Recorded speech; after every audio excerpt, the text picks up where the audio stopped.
So, if you've been on the internet at all in the past week, you've seen that there's a lot of stuff happening in our world.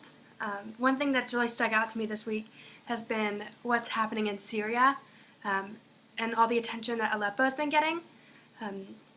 It has been a battleground of a Syrian civil war since about 2012, and it's reached a breaking point. There have been many ceasefires that haven't actually come to fruition, and what strikes me is that the people of Aleppo have given up. They have been tweeting final goodbyes and surrenders.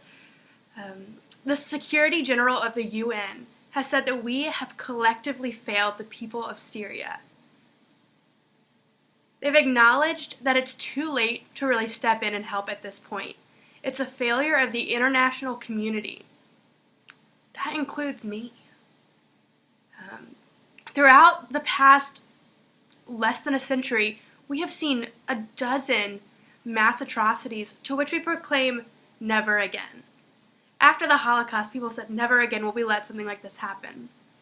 But then we see things that happen in the Middle East and in Africa and Rwanda and Ukraine, where there's unrest, there's corruption, and most of us sit idly by on Twitter.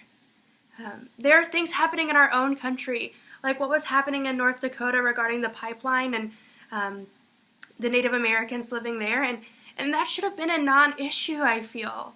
And then things like the way the election was handled. The fact that a victory was declared, but yet I feel like there's a conversation. What are we doing about the admission of Russian hacking? Whether it changed the result or not, is any action actually being taken? And are we going to ignore the results of the popular vote completely, or are we going to take steps maybe not to change the outcome of this election, but to reform our process?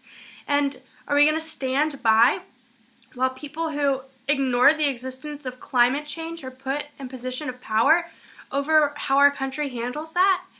And then looking at North Carolina itself, special sessions being held to curb the power of a new Democratic governor before he's even given the chance. It just is appalling to me that all of this is happening, that it's being allowed to happen, and I'm doing nothing. Part of that is hard because I don't know what to do. I read an article that told me, here are 7 things that you can do about Aleppo. And 90% of it was donating money. So what do I do when I don't have a lot of money? I legitimately looked up jobs at the UN this week, thinking, if I care, if I want to do something and I don't have the money to do it, is there a way that I could be involved in another way? Well, no one at the UN works in Charlotte, so that was kind of a dead end. But the reality that things are happening in our world, and people tweet about it, people talk about it, but are we doing anything? And what is there for us to do? Our country should have some responsibility and some accountability. And yet I feel really powerless.